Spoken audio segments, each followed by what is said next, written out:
Saat ini, Amerika dan Tiongkok punya masalah dalam negeri yang rumit, dan keduanya punya masalah luar negeri yang meruncing juga rumit. Kita tahu banyak yang tidak peduli dengan berita luar negeri, termasuk pemerintahnya. Lemah sekali strategi luar negerinya saat ini, dan tidak ada tindakan antisipatif atas apapun. Tapi New Mind tetap fokus di semua sendi bernegara, termasuk kebijakan luar negeri. Kita bahas dan apa efeknya untuk Indonesia. Adakah ancaman resesi keuangan Amerika yang katanya punya hutang yang jatuh tempo Oktober tahun ini? Lalu, apakah ancaman salah satu perusahaan terkaya Tiongkok yaitu Evergrande yang hutangnya mencapai 7.000 triliun yang terancam gagal bayar? Akankah bisa picu krisis keuangan di Tiongkok seperti subprime mortgage di tahun 2009 di Amerika? Apa dampak hal tersebut? 1. Melemahnya ekonomi Amerika dan Tiongkok kah? 2. Menurunkan kebutuhan komoditas impor seperti baja, nikel, besi, batubara, dan lain sebagainya. 3. Agenda investasi kedua negara tersebut untuk Indonesia bisa tertunda atau dibatalkan. 4. Menurunnya harga komoditas akan menekan harga ekspor Indonesia. 5. Sentimen negatif terhadap pasar modal. Mungkinkah? Jadi bagaimana kita melihat hal itu semua? Kita urai jawabannya satu persatu. Evergrande tidak akan sistemik, tidak akan seperti subprime, pasti akan dibantu pemerintah Tiongkok, tapi juga dijadikan sebagai collateral damage at the same time.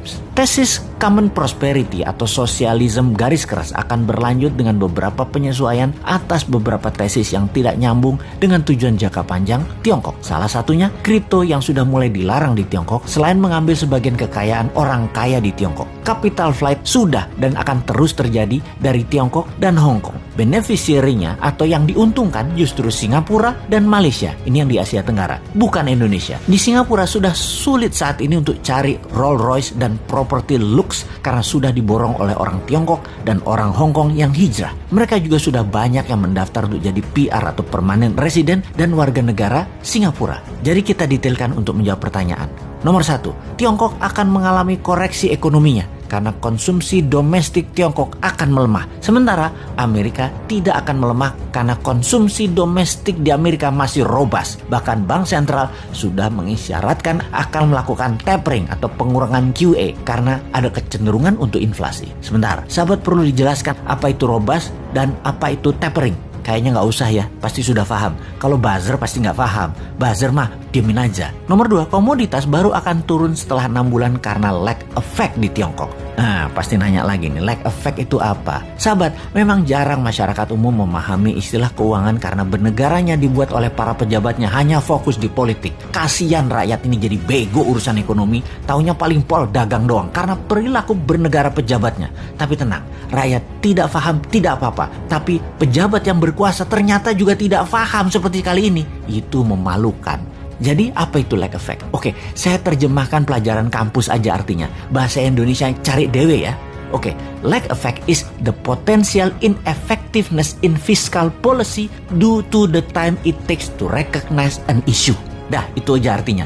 Cari sendiri ya artinya. Kita lanjut. Nomor 3, capital flight dari Tiongkok nggak akan ke Indonesia. Amerika dan Tiongkok telah melakukan QE masing-masing sebesar 5 triliun dolar. Amerika 4 triliun, Tiongkok 1 triliun dalam 20 bulan terakhir. Tapi nggak akan ada imbasnya ke Indonesia secara berarti. Pasti pada nanya lagi, QE itu apa? Wes, kali ini Bosman jadi orang belagu dah, sok berilmu. Niatnya cuma satu sih, nantang manusia yang katanya terbaik bidang ekonomi. Oke, QE itu adalah quantitative easing. Terjemahan bebasnya adalah printing money. Wes, paham ya? 4. Harga ekspor komoditas akan terkoreksi setelah 6 bulan dari saat ini, tapi akan bergerak hanya turun sedikit.